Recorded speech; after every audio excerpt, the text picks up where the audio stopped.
Hey everyone, welcome to Age of Reason. Today is Sunday, October 5, or October 5th, I should say, 2014. We are a live streaming show out of Yokohama in Japan. We promote positive atheism. Well, that put me off. Positive atheism, knowledge, common sense, skepticism. And today with me is Minako. Well, it's kind of good to be back after the holiday. It feels kind of good to be back in the studio. How was the holiday? Too short. Yeah. For me. Yeah.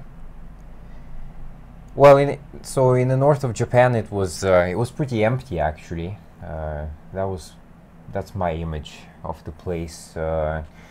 There's a lot of places in Japan that feel that way, just kind of semi-ghost towns, semi-abandoned. Everybody knows that most of the business in Japan is in Tokyo, so most people live around here, not up there so much.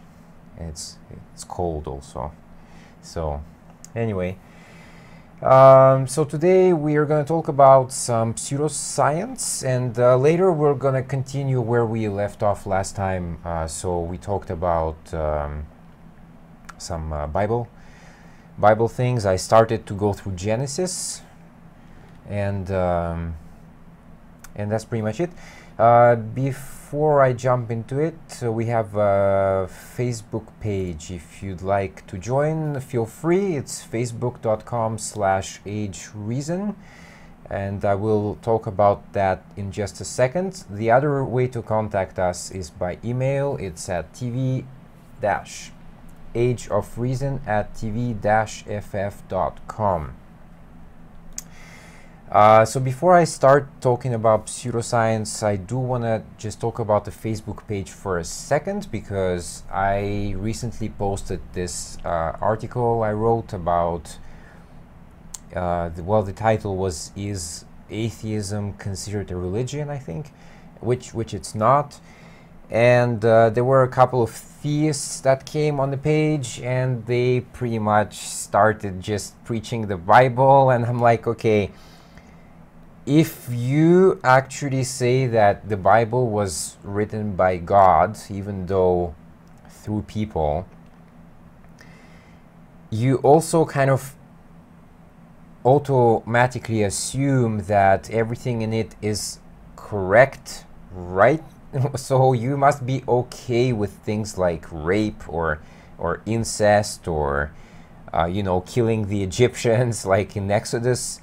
You're okay with that, right? So, I mean, like, it's ridiculous. Like, if that is your morality, then, don't come to the page and preach it, because I've read the book, and, I interpreted it different from you. So, and it's also kind of strange, like, if those hardcore religious people come to the page, because, it's like if you're a vegetarian and you go to a steakhouse, and then you get disappointed that you're given meat. Well, what did you expect? Of course, meat. There's nothing else there. So, if you come to the page and you're a hardcore theist, then, you know, don't be surprised if you end up on the end of criticism and ridicule. So that's kind of what I wanted to say about that.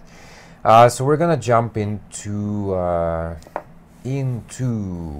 pseudoscience, and today, well, I'm gonna talk mostly about faith healers, and I think for you it's more about cancer, right? Yep. Okay. All right. So obviously, like, I also have this documentary I'm doing about religion. I don't want to plug it in yet because there's still a bit to shoot, and I don't know when it's going to be finished. So once I know a more precise date, then I will plug it in into the show and on the Facebook page. But for now, it's not necessary. But in the documentary, I do talk about this, about faith healing, and actually, right here I have one of the books that I used. So obviously, people will recognize him, Benny Hinn. He's one of the biggest ones in the faith healing department. And he basically, well, you know, it's basically this big show where he goes on the stage, and the rooms that he's in are usually packed of people.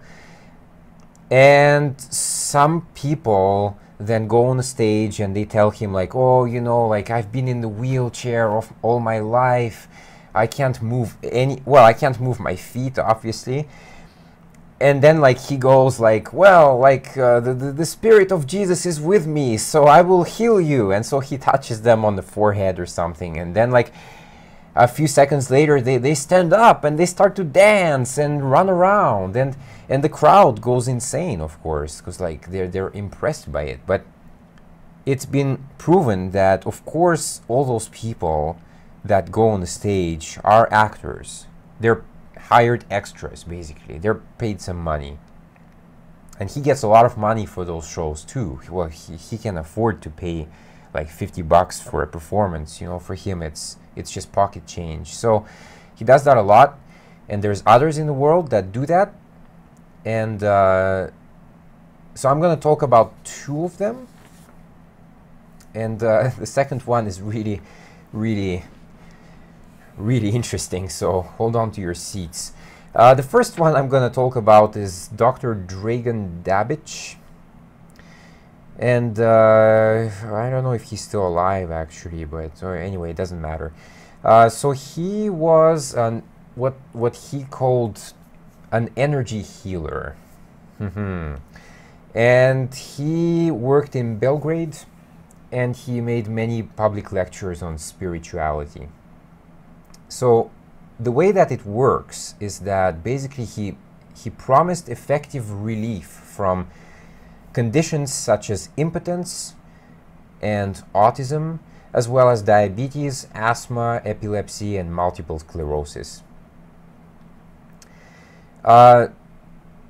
He claimed that people inside the genetic code, I guess, inside the DNA, that everybody was programmed to live between 120 and 130 years. But those people can only reach that age if they follow his instructions. Of course, that's how he made his name. And usually when he made his lectures, more or less like 400 people attended. So it's not huge, you know, but it's, you know, even one is too many. So the problem is, in his case, well, there's two problems. The first problem is that obviously, well, it's fake. It never worked. He never healed anybody. The other big problem is that his real name was Radovan Karadzic. I hope I pronounced that correctly. And he was a fugitive that was wanted for genocide because he committed mass murders in Serbia, like Yugoslavia, basically. So he changed his name and he became this healer because, you know, it will take time for people to recognize that he changed his name and arrest him. He was arrested eventually in 2008, but that was 12 years after his last public appearance. So it wasn't like, you know, oh, like that's the guy and let's catch him. It was a bit more difficult. He was trained as a psychiatrist, and obviously that helped him into getting that kind of job that he had. But as far as evidence of his healing, there is absolutely zero. So that's the first one. And the second one I'm going to talk about, and I'll just switch here very quickly. There we go. Okay, now this one is really, really, really awkward because it's this Dr. Fritz legend. And okay, basically, it's really ridiculous. I don't know how I can talk about this without laughing or crying. But basically, like, okay, so Dr. Fritz is a ghost. There we go. And he invades the bodies of Brazilians. So I guess he really likes Brazilians. If you're like Argentinian or Colombian, it's like, nope, don't want to touch you. But Brazilian, okay. And his first victim of invasion, I guess, is called this guy Zé Arrigo. He died in 1971. And he basically informed the world that he was channeling this knowledge of Dr. Fritz, this ghost that was talking to him. And of course, Dr. Fritz was supposedly this German doctor that died in World War I. However, there was no evidence ever found for his existence. So, and of course, in Brazil, Brazil is a very religious country. We know that because, well, first of all, I think in Rio de Janeiro, they have this big statue of Jesus, like kind of like open arms, just above or I think it's in Rio or Sao Paulo. It's in Rio, isn't it? I can't. Well, anyway, in one of those cities, he's there. So that's already a big sign. And of course, faith healing is also huge there. Same as in America. But anyway, this is in Brazil. And so Arrigo became kind of big as a healer. He was writing prescriptions for sick people, but nobody could read the writing. Except, of course, his brother, I think. Yeah, that's right. So his brother was a pharmacist. And his brother said that, well, only I can read what he's writing. So obviously they just formed a team. Like, you know, this one guy writes some caricatures. And, of course, the only person who can read that is his own brother. Wow, talk about gullible. People came from many, many countries to be cured by this mysterious Dr. Fritz. And his reputation became even bigger when he performed a psychic surgery. I never heard of that one before. Can you perform a psychic surgery? And he removed a cancerous tumor from the lung of a well-known Brazilian senator.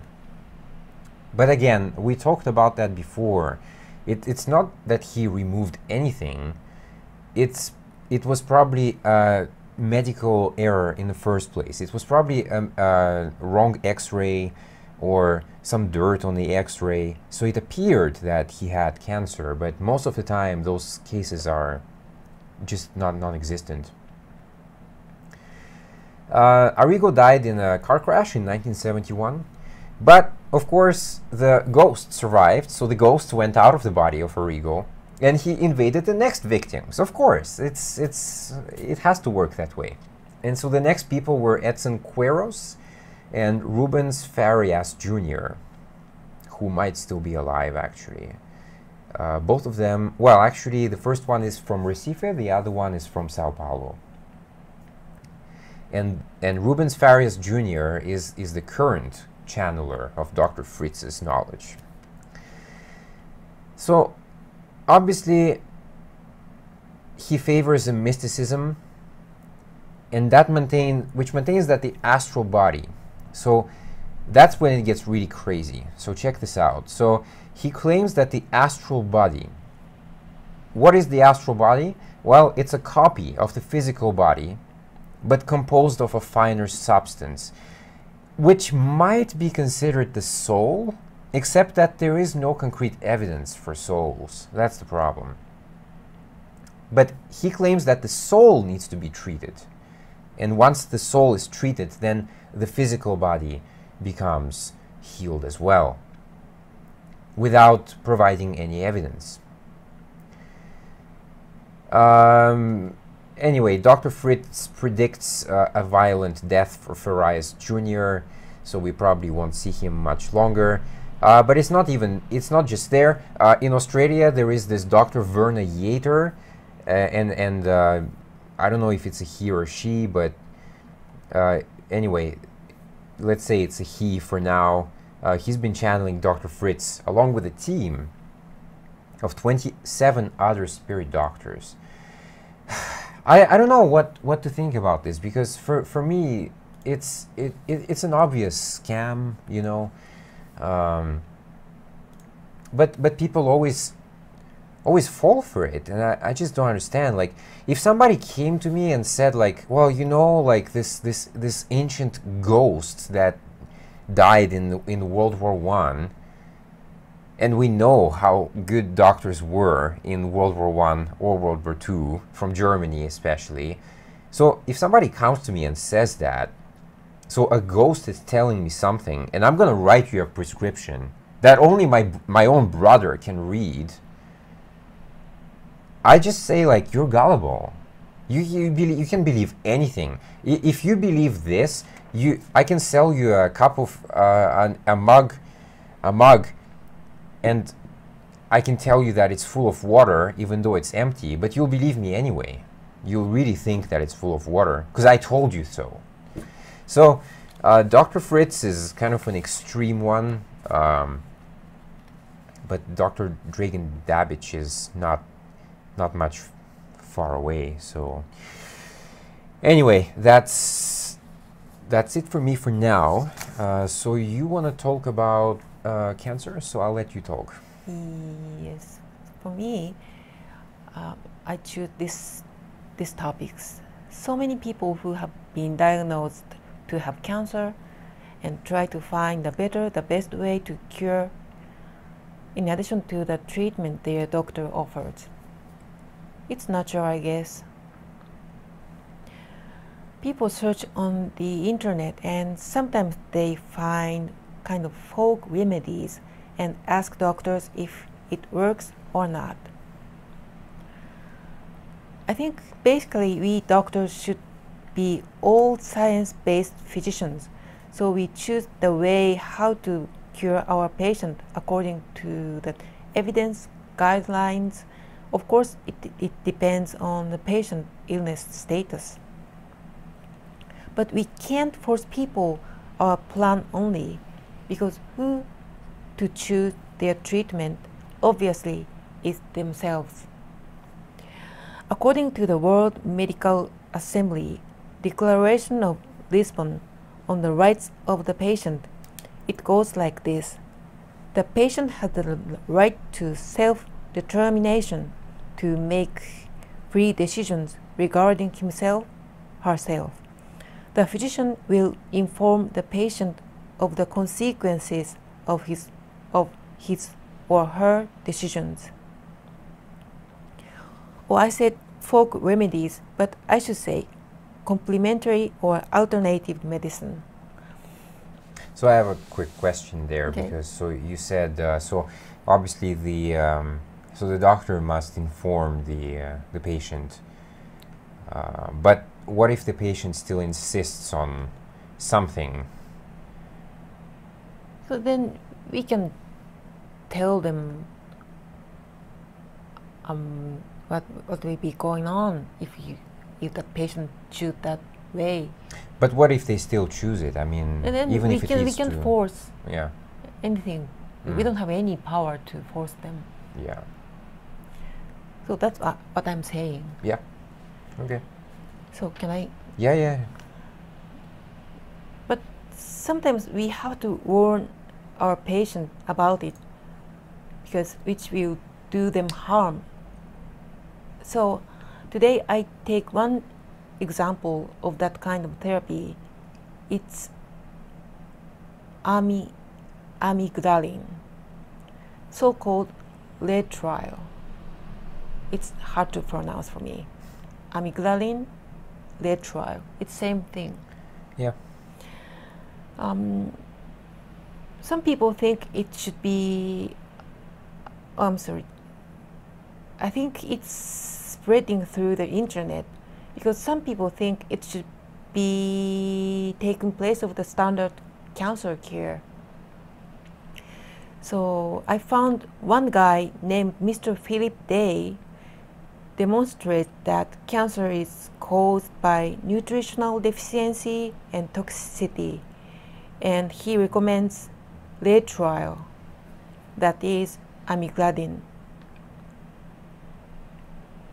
Amygdalin, because it works as detoxification, right? Yep. Or you can say detox. Detox, yeah, it's easier. He calls it vitamin B17, but it's not vitamin for at least human being, I'm sure. He thinks like this. Long time ago, people suffered from scurvy. What can I say? That scurvy. You know scurvy? No, I don't know. Sailors who does long sailing journey and having kind of disease. Oh, okay, yeah. Lack of vitamin C. Yeah. So that guy, Mr. Philip Day, thinks that people suffered from scurvy, but once it's proven that if you ingest sufficient vitamin C, scurvy can't develop anymore.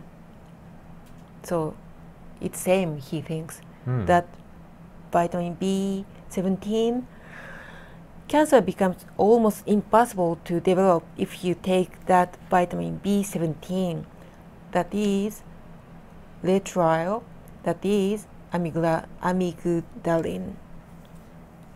So, yeah. Any question? Nope. Just keep going. Okay. So, yeah,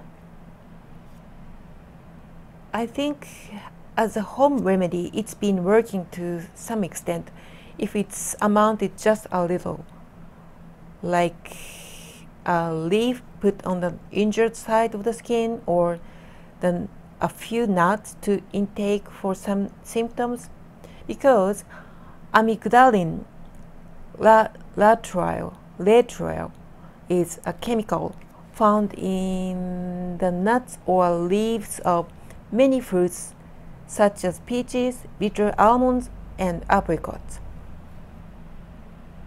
This material exists in so natural thing like fruits, vegetables. So, but laetrile has been widely used among cancer patients since the 1970s in the hope that it might stop or slow the process of the disease. There is uncertainty about whether laetrile treatments work, and there is also risk of side effects from cyanide poisoning. The Food and Drugs Agency in the United States and European Commission have banned its use because of the result of the research, scientific research. So now I have to say, what Mr. Day insists is not.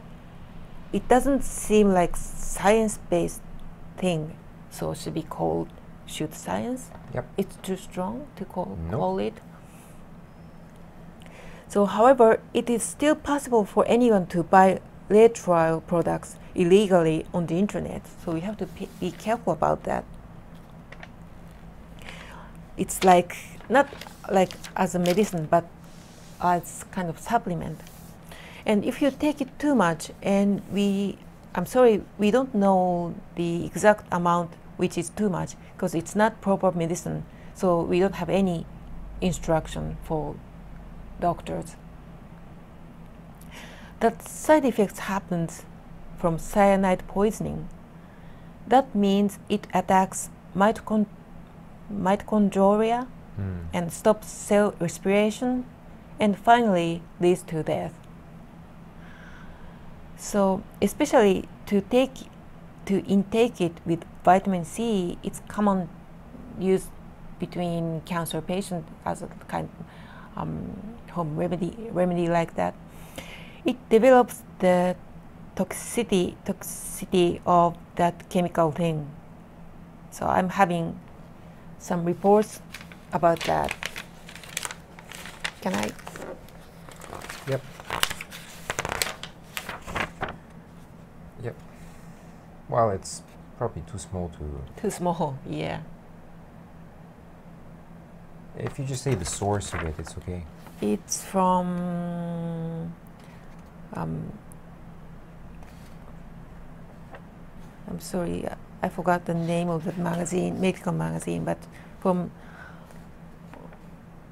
Pharmacokinetics magazine or something. Yeah. It's published in 2005. So, yep. I think this is the latest report.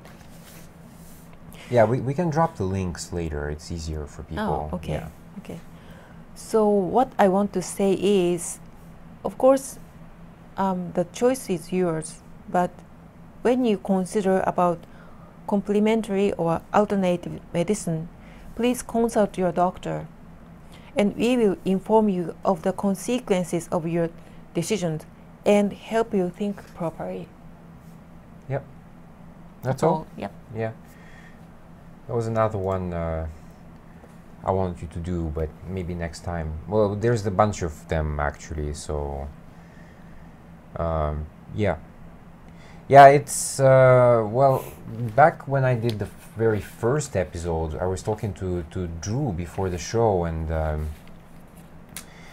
you know, he was talking about those mushrooms that people eat, and there's a bunch of stuff that we eat, and the thing is, like, we don't know the very long-term effects of anything, really. I mean, if you take it in 100 years, maybe nothing happens. Maybe 500 years, nothing happens. But if you take it on a longer scale, like 5,000 years, for example, maybe it has some kind of effects, you know, that suddenly hit you. Like, could be anything. Could be any food or anything that we eat today. So you never know. I think there are some people who talk about that, but anyway, I'm gonna cover that later. Okay, so next I'm gonna just continue where we left off last time. So we're gonna talk about okay, let me just organize very quickly. There we go. We're gonna talk about what the Bible says about atheists, and we did a few of them last time. We finished Romans 1:20. So can you do Romans 1:19, and then we'll continue. Romans 1:19, this one? Yep. For what can be known about God is plain to them, because God has shown it to them. Yeah, and there's not much to say about this one. It just basically says, okay, you know, I don't even know why it's included in this list, because it basically says, okay, God is there, and he showed it to everybody. So, okay, again, thanks, but I don't really see the evidence. So, you have any opinions on that one, or? It's kind of sounds like philosophical. Yeah, but I don't know. There's not much to say about it. I mean, it's just what it is. So the next one though is more interesting. So Job 12:7. I don't know. For some reason, some people call him like Job or something. I don't know what's the right one. I read this as a person who just had access to the Bible. So for me, it's Job, because obviously we have jobs. So, all right. So Job 12:7. But ask the beasts, and they will teach you, the birds of the heavens, and they will tell you, or the bushes of the earth, and they will teach you, and the fish of the sea will declare to you. Who among all these does not know that the land of the... Who among all these does not know that the hand of the Lord has done this? In his hand is the life of every living thing and the breath of all mankind. Does not the ear test words as the palate tastes food? Well, okay, so basically, for me, it's a ridiculous one, because basically it says that all the animals can talk and you have to just listen to them and they will tell you the truth. Well, okay, we obviously know that is not true. I mean, try listening to a dog or a cat. You will not learn any wisdom. There's nothing that they can teach you, except maybe if you, like, I don't know, like decipher their DNA or something. But even then, I mean,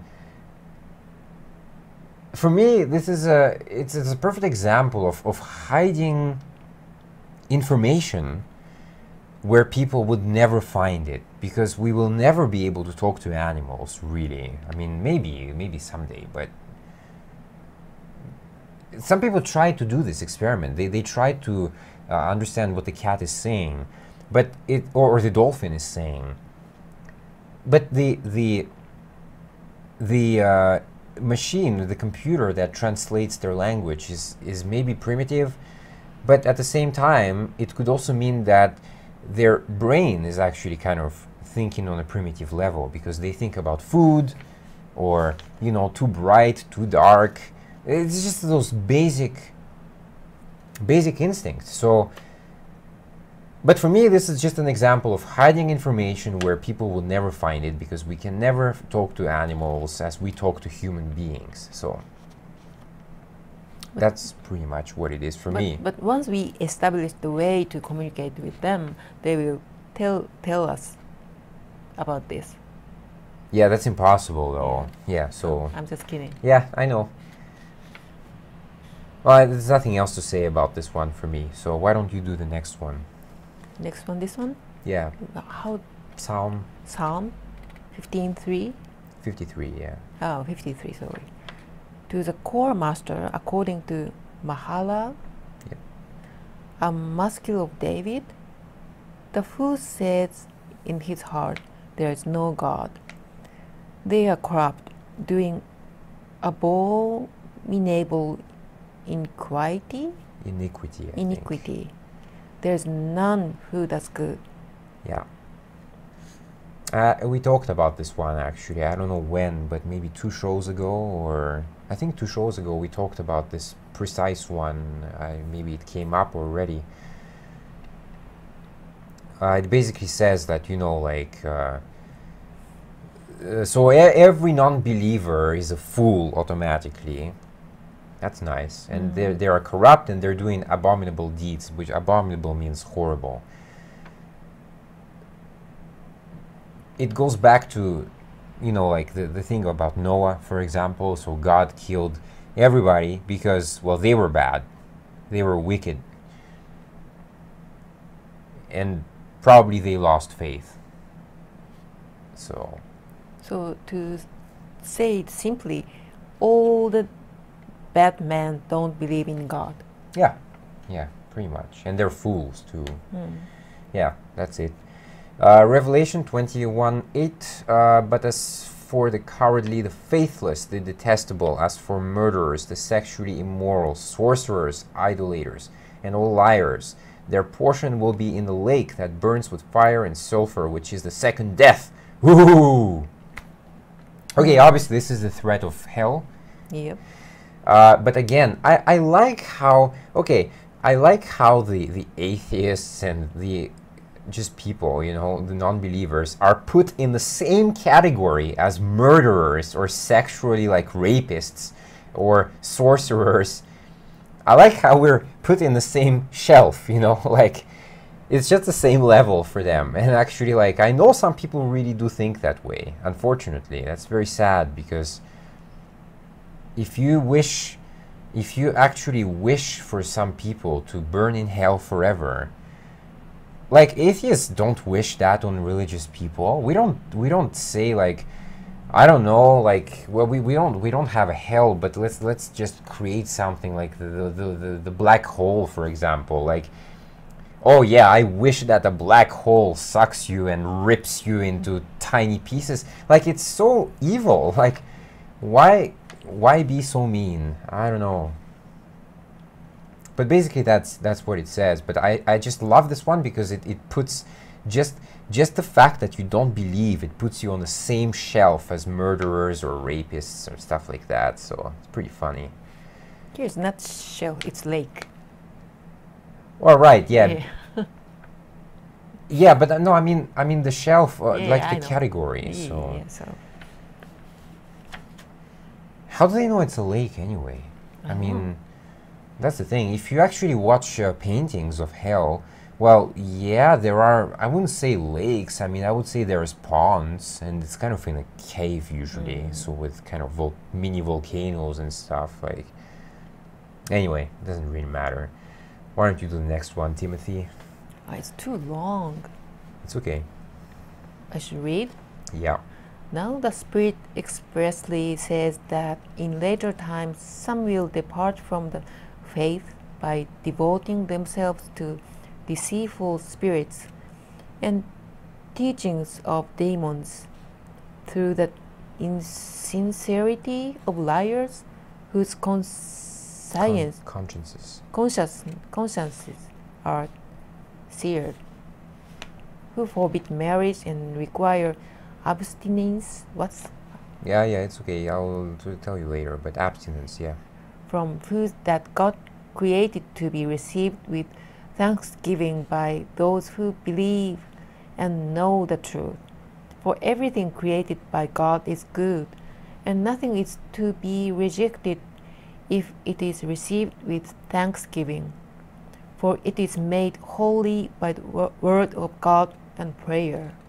Okay, so before you kind of you jump into here, so abstinence is, well, abstinence has many meanings, but usually here abstinence, this is something that they teach in American schools, you know, like, because if you can't use birth control, and you basically use abstinence. Abstinence means you just don't do it. You don't have sex. That's all. You stay away from it.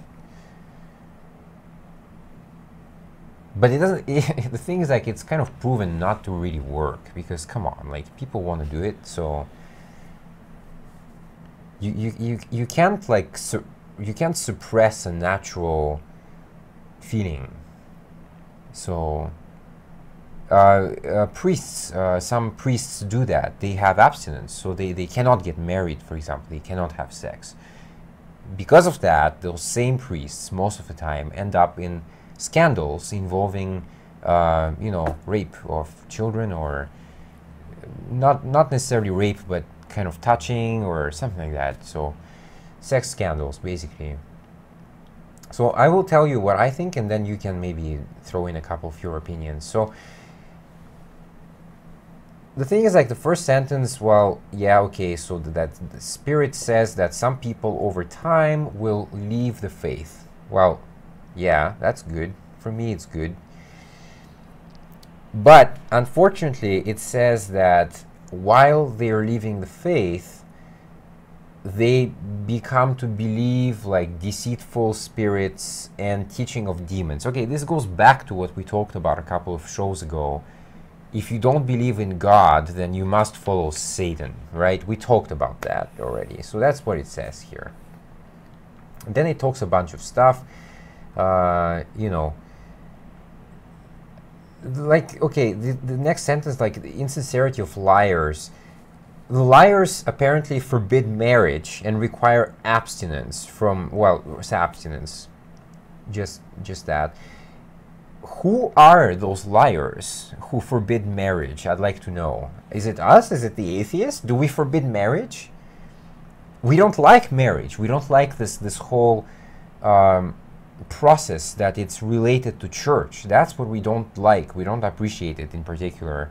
In fact, I think most people in Japan, they don't marry in a church. They marry just, you know, somewhere, but not in a church. And in other countries, it's the same. But obviously, if you're in a religious family, then you will get married in a church. But for us, it's not related. So, sorry. And the rest is like, okay, the last sentence says like, for everything created by God is good. Okay, there's many examples in the Bible where he creates something and then he's unhappy with the creation. So he either destroys it or he makes it into something else. So how can you say that everything created by God is good? It makes no sense. If it was good, then he wouldn't have to destroy it later because he would be happy with it, right? So, but you know, the Bible has no contradictions, apparently. We'll watch that in the video later, coming up. Like, this is one of them. And that's all I can say about this one. I don't know, do you have anything else? But I think this suggests something the church people do later. Like what? Like forbidding many things to people. Yeah. But it's not natural, it's saying. So. Well, yeah, but it's specifically talking about people who left the faith, though. It's not talking about people who are in the religion. It's specifically talking about people who left the faith. So. I see. Anyway, I think that's all I can say about this one. And let's do one more, and I'll do it, and then we'll jump into the video of the day. So the last one I'll do for today, I'll just mark it for next time. Okay, so this is math. Oh, the one that we just did was Timothy 4:1, by the way. And this one is Matthew 5:22. But I say to you that everyone who is angry with his brother will be liable to judgment. Whoever insults his brother will be liable to the council, and whoever says, "You fool," will be liable to the hell of fire. Okay, well, this one is pretty interesting for me, because if you get angry with your brother, you're liable to judgment. What about sister?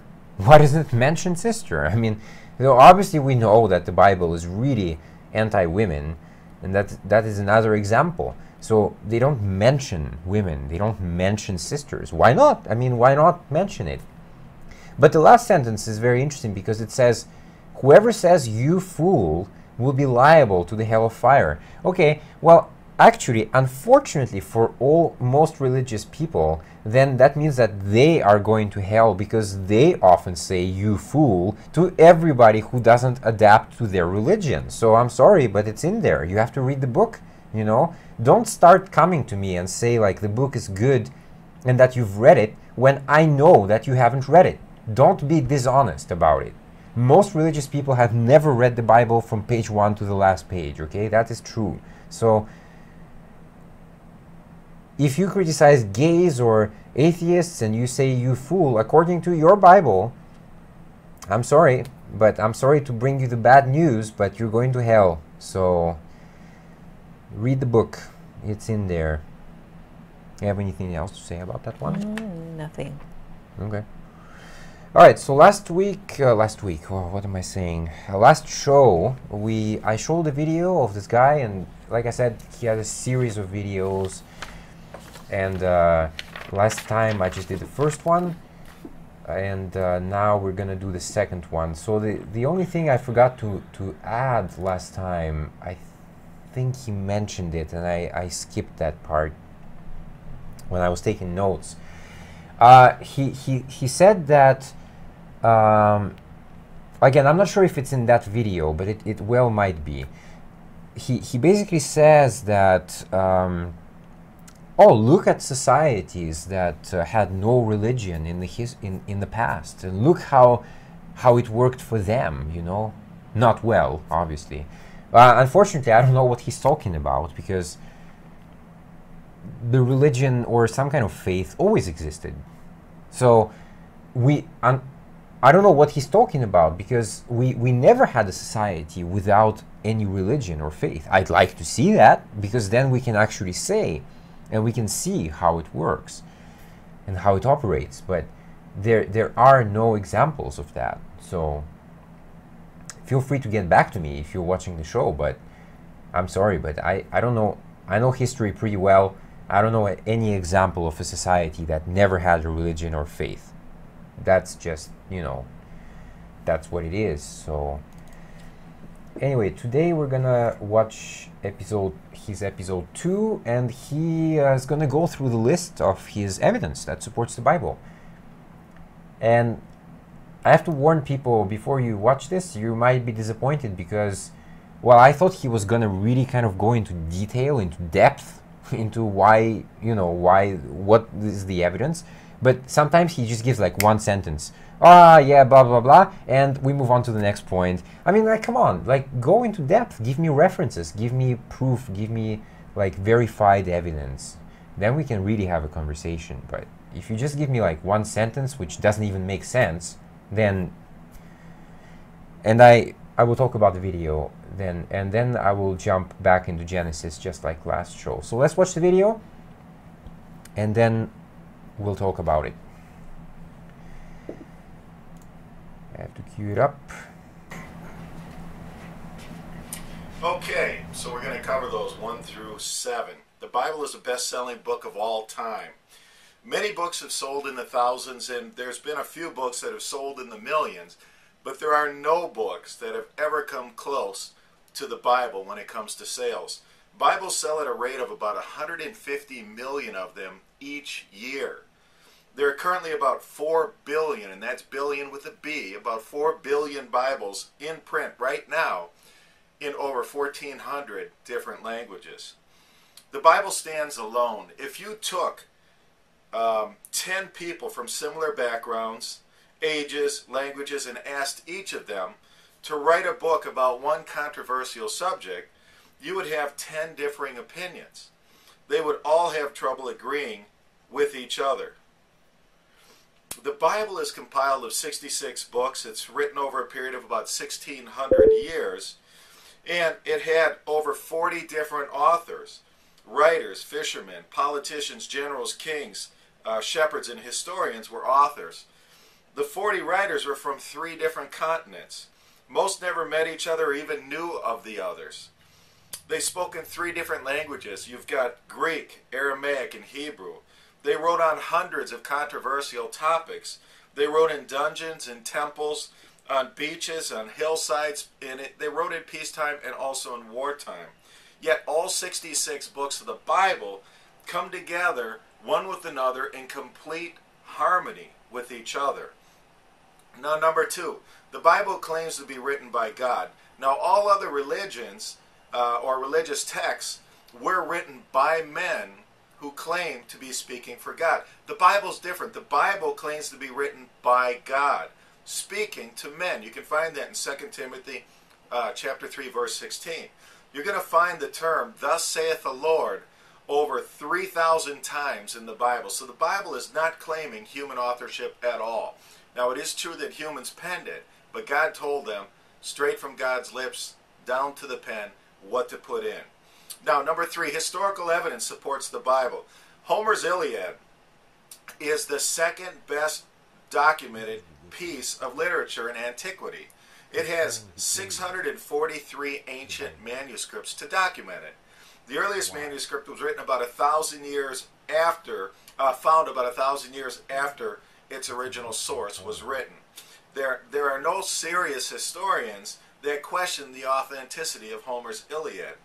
Now, Homer's Iliad is the second most documented piece of ancient literature.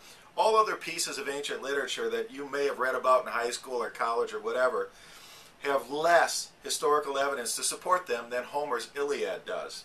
Now, Homer's Iliad is the second best documented piece of ancient literature, but in the Bible, we have over 24,000 ancient copies of portions of the New Testament. One of those documents was written within 98 years of the death of Jesus.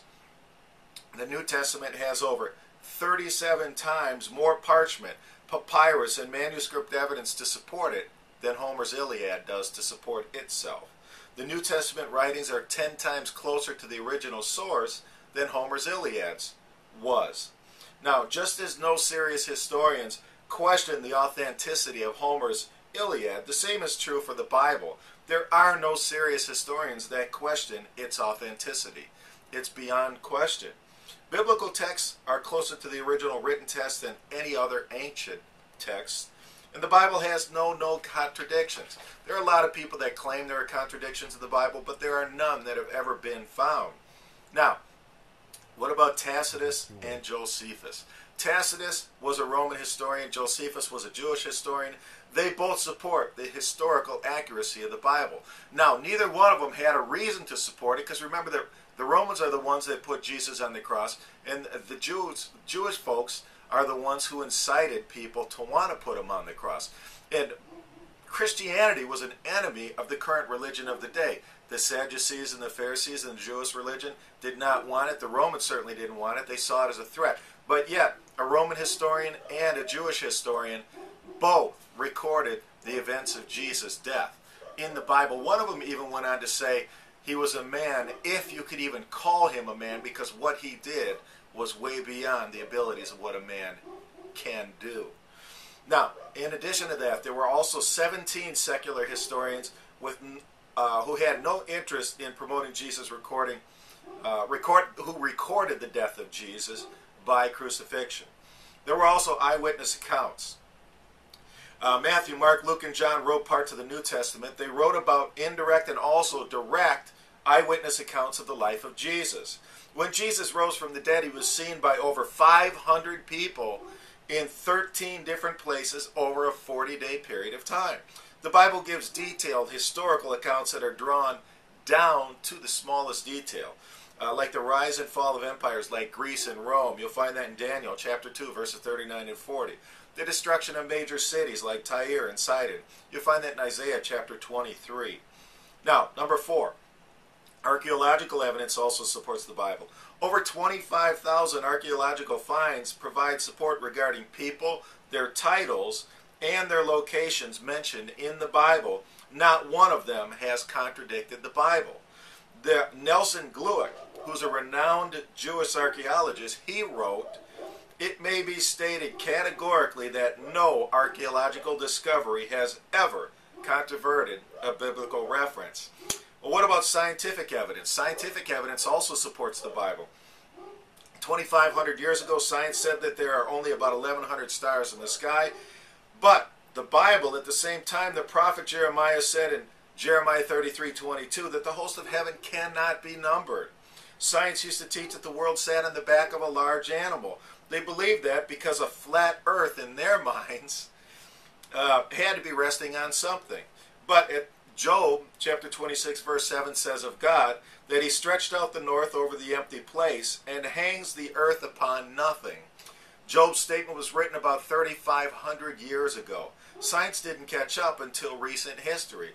2,000 years ago, Hebrews chapter 11 verse 3 said, "Through faith we understand that the worlds were framed by the word of God, so that the things which are seen were not made of things which do appear."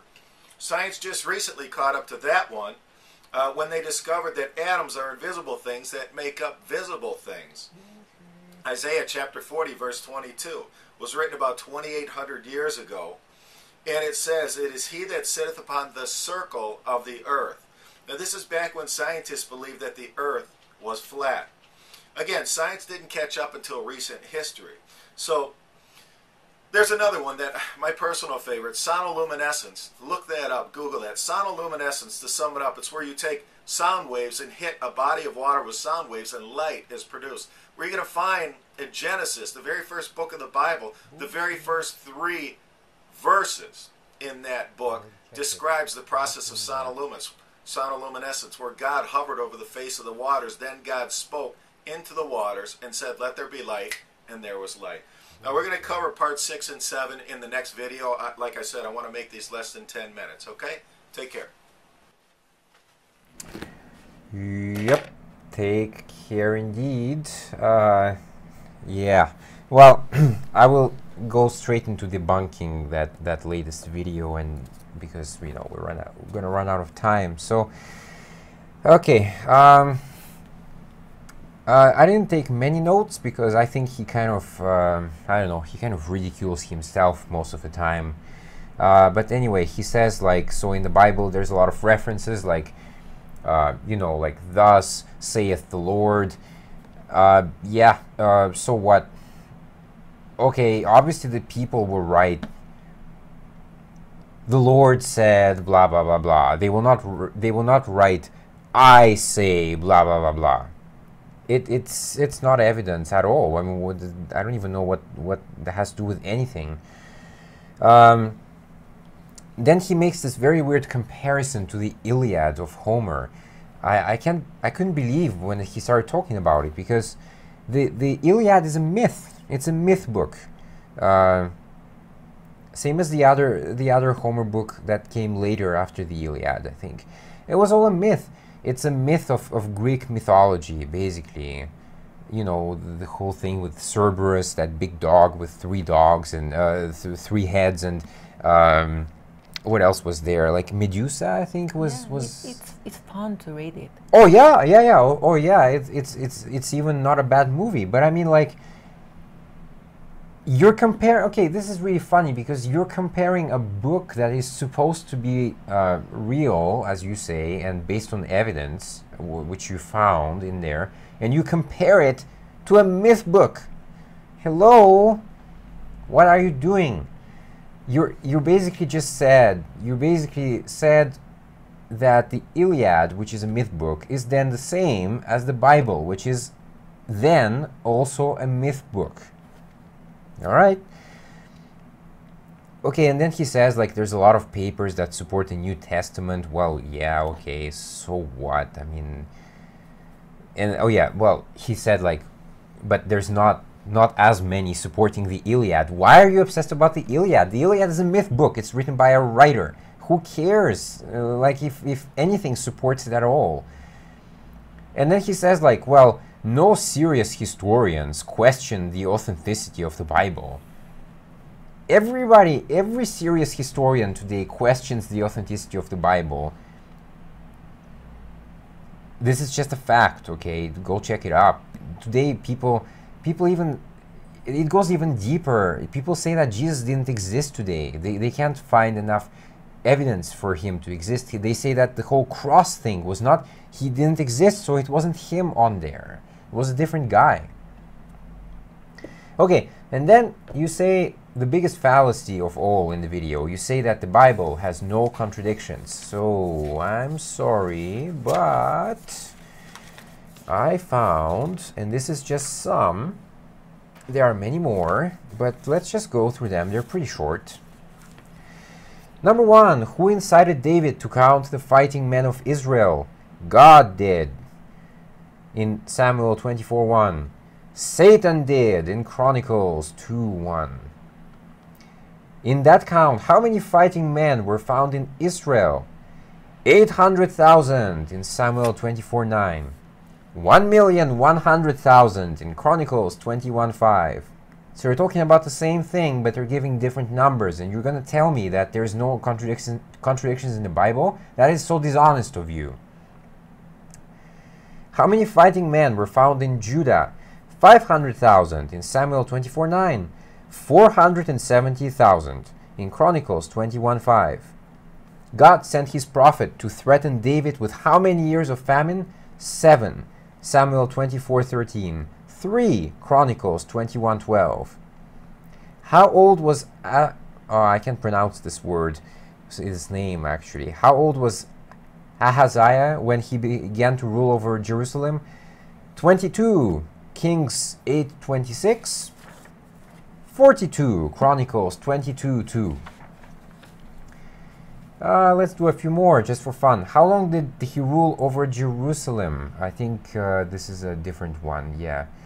You're talking about, I can't pronounce those names, man. I really need to be Jewish or something. Jehoiachin. Sounds kind of Japanese name, actually. No. Anyway, how long did he rule over Jerusalem? 3 months, according to Kings 24:8. 3 months and 10 days in Chronicles 36:9. The chief of the mighty men of David lifted up his spear and killed how many men at one time? 800, Samuel 23:8. 300 in Chronicles 11:11. When did David bring the Ark of the Covenant to Jerusalem? Before defeating the Philistines or after? After, in Samuel 5 and 6. Before, in Chronicles 13 and 14. How many pairs of clean animals, that's about Noah, How many pairs of clean animals did God tell Noah to take into the ark? 2. Genesis 6:19. 7. In Genesis 7:2, but despite the last instruction, only 2 pairs went into the ark. Genesis 7.8. So just within Genesis, there are already contradictions. I mean, at least those were different books. But this is the same book. When David defeated the king of Zobah, how many horsemen did he capture? 1,700. Samuel 8:4. 7,000. Chronicles 18:4. How many stalls for horses did Solomon have? 40,000. Kings 4:26. 4,000. Chronicles 9:25. It's just off by a factor of 10. In what year of King Asa's reign did Baasha, king of Israel, die? 26th year. In Kings 15:33 and 16:8. Still alive in the 36th year. Chronicles 16:1, I should say. So don't tell me that there are no contradictions in the Bible where I just listed some. And if you want more, I have a list which is much bigger than that. It was just some of them. Also, in Genesis, this whole thing about the creation of Adam, there is a list of things. For example, well, there's another one I can just make right there. Were the trees, birds, and animals were created after Adam or before Adam? Because actually in Genesis you can find both. So how can they be created both before and after? And you're gonna tell me in your video that there are no contradictions in the Bible? That is extremely dishonest. So anyway, that's that. I'm gonna jump back into Genesis, and we're gonna talk a little bit before we wrap. So last time I just did only a few pages, and that's where I stopped. Okay, so basically this is Genesis 1:31. So it goes on into the serpent. And of course, the serpent tells them that well, God knows that when you eat the apple, then your eyes will be opened. Of course, yeah, we know that because it's the tree of knowledge. So I like how it says that the serpent was more crafty than any other beast of the field. I didn't know that serpents were smart animals. I mean, couldn't he choose something else, like something actually intelligent? For example? Well, I don't know. A dog, for example, is more intelligent than a serpent, I'm sure. I mean, there is a classification. Monkey, right? Monkey? Why not a monkey? Anyway, well, that's whatever. I mean, you got a talking snake. Why am I even bothering to talk more about it? Okay, and then okay, let's see. I guess I have to read that whole thing. Because you have listened to the voice of your wife and have eaten of the tree of which I commanded you, you shall not eat of it. Cursed is the ground because of you. So this is God talking to Adam and Eve after they've eaten the apple, okay? That's just for context. In pain you shall eat of it all the days of your life. Thorns and thistles it shall bring forth for you, and you shall eat the plants of the field. By the sweat of your face you shall eat bread, till you return to the ground. For out of it you were taken, for you are dust, and to dust you shall return. Well, okay, so basically he says that people are now mortal, so people will return to dust when they die. It's strange for me because the only food that he seems to mention all the time is bread. In the video, the guy said that, the Bible claims to be written by the Word of God, written by people. Yes, we know that. Why did God stop talking then? Why is not the Bible updated? What, he disappeared? Why doesn't he update the Bible? I mean, this thing is old. Obviously, there are new instructions. He obviously sees the development of the world, right? He sees cars, airplanes, trains, new medicine. Why doesn't he say like something like, well, penicillin is bad for you. Why doesn't it, why he stop talking? I don't get it. Like, where did he go? The reception disappeared. There's no Wi-Fi anymore. Okay, and then it goes into Cain and Abel. Oh yeah, so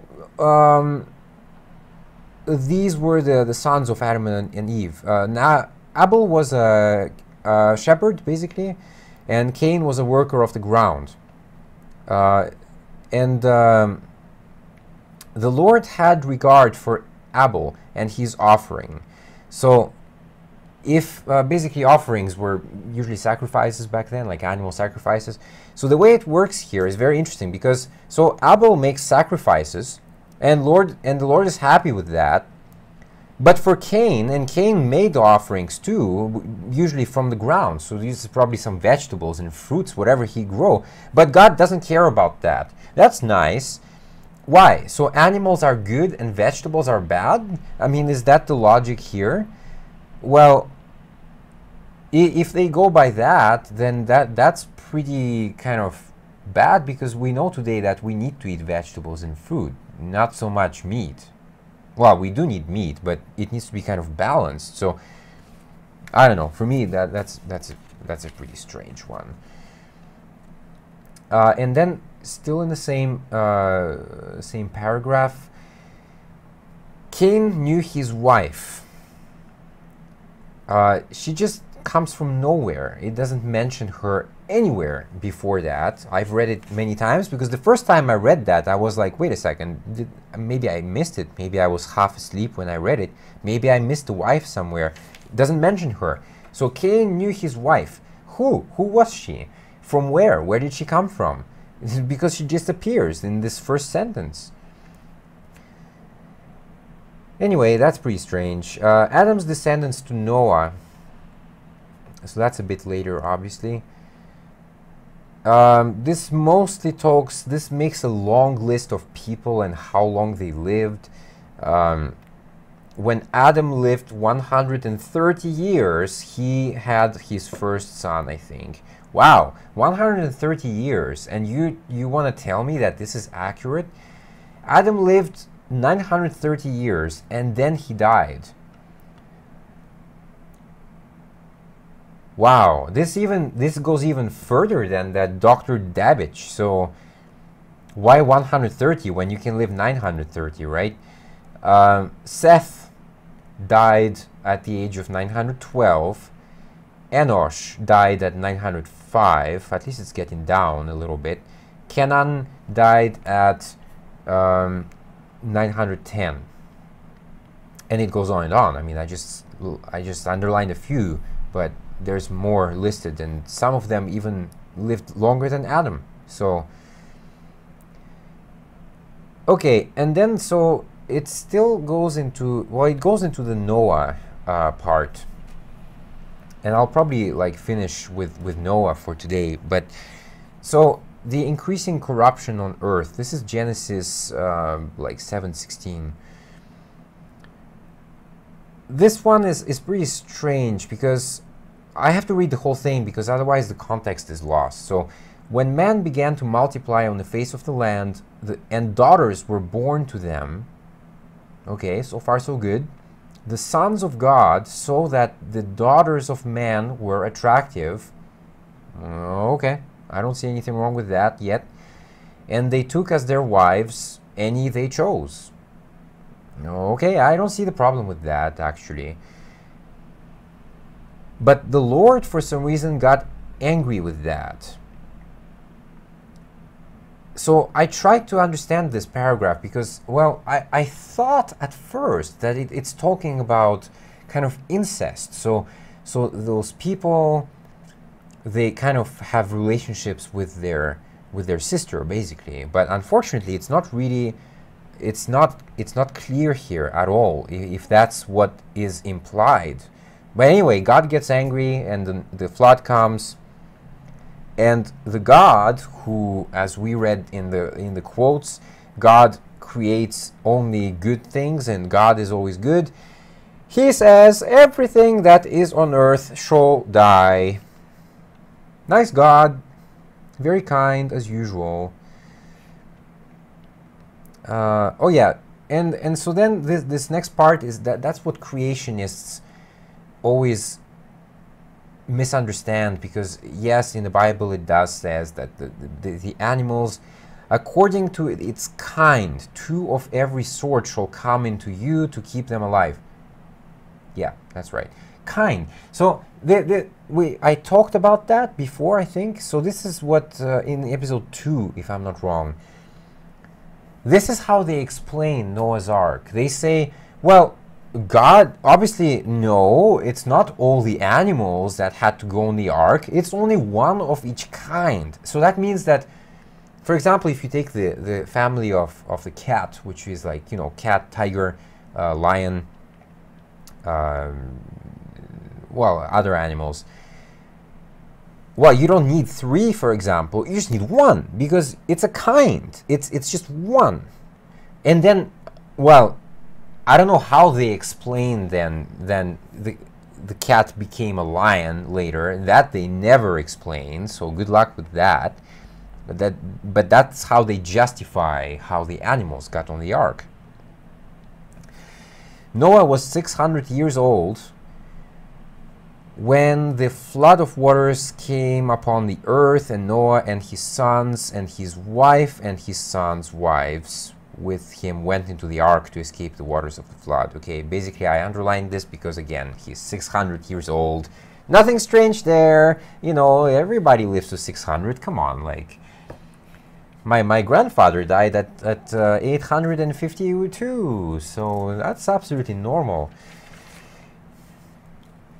And I'll just still finish with Noah, because I'm not done. There's one more part. This is God's covenant with Noah. Noah built an altar to the Lord and took some of every clean animal and some of every clean bird. Why does that have to separate animals and birds all the time? I don't understand this obsession with doing that. And offered burnt offerings on the altar.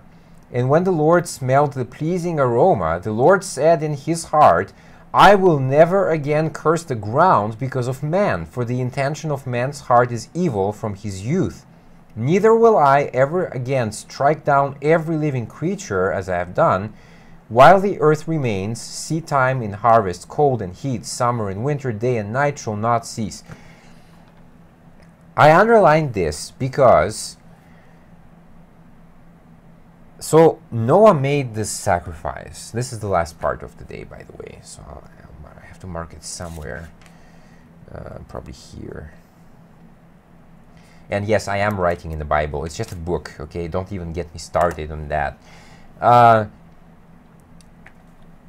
flood happened. This is after the flood. The waters receded. Everybody got out of the boat, you know, after the big party they had on it. And Noah decides, well, Noah sacrificed, I don't know, some kind of animal and maybe birds. So God smelled the burning flesh, I guess, and he liked the smell. And just because of that, he promised Noah that he will never again kill everybody on earth. Wow. Wow. So to make God happy, you just have to burn something with a good smell, and then he will change his mind. Like if he feels shitty one day, just burn some animal, sacrifice it, and he'll change his mind because, you know, nice smell. Wow. Well, I just did the whole Noah thing. There's obviously a bunch of stuff in the middle, but it's just not really kind of worth talking about most of the time. So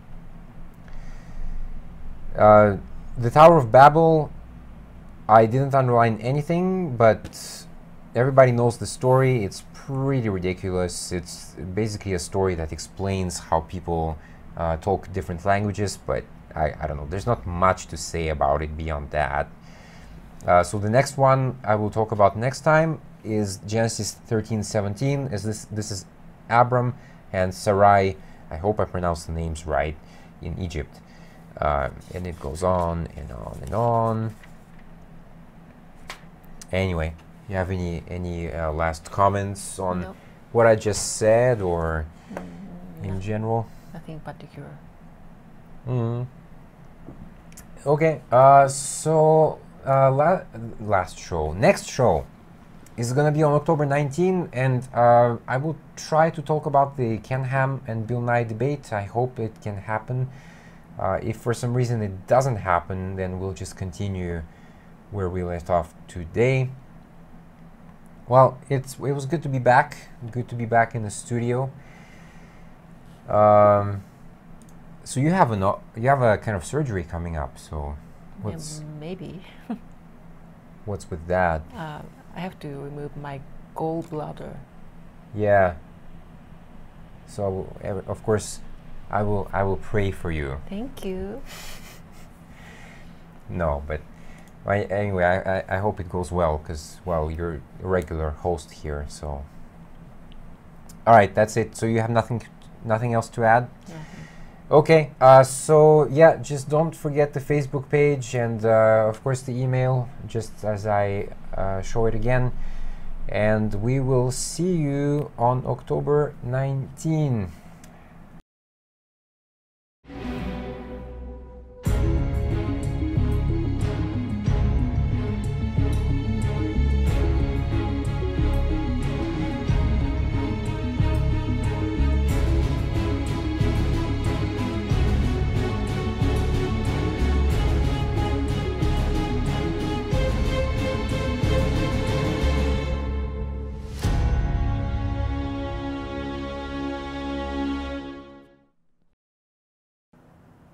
Okay, so this is an add-on.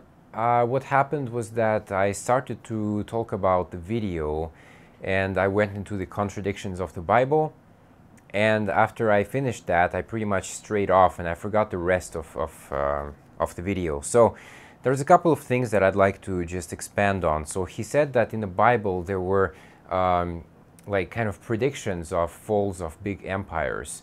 That is not really true, because the Bible doesn't make any predictions. It's mere chronicles of events that already happened. Then he mentions scientific evidence, and that for me is a big fail, because, well, he mentions the flat earth, and yes, for how long did people believe that the earth was indeed flat, and that, you know, it stood on some, like, elephants, and the elephants stood on a turtle or something like that? For a very long time. If God was so perfect, and if according to him he wrote the Bible, or he guided the Bible, why didn't he say that at the very beginning? The earth is round, you know? But no, it didn't. So yes, scientific evidence, the real scientific evidence came way later, that's true. And how many people were prosecuted for thinking that the earth was actually round, and they were right, and they got prosecuted for that. So yeah, scientific evidence in the Bible is all wrong, pretty much.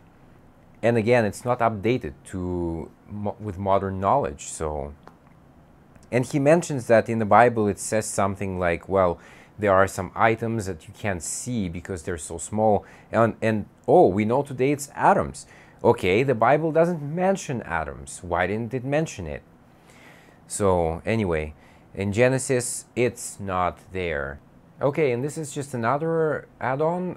It's a bit nitpicking, but, you know, might as well cover it. He mentions in the video that in Genesis, God was hovering above the water, and he whispered into the water, "Let there be light," and there was light. For him, this is some kind of scientific evidence. It's also a way of dishonestly reading the Bible, so I'll read the whole thing. It's not that big, and I'll tell you exactly why it's different. In the beginning, God created the heavens and the earth. The earth was without form and void, and darkness was over the face of the deep, and the Spirit of God was hovering over the face of the waters. And God said, "Let there be light." And there was light. And God saw the light was good, blah, blah, blah, blah. It doesn't actually mention that God was whispering to the water. He just said it in general, "Let there be light."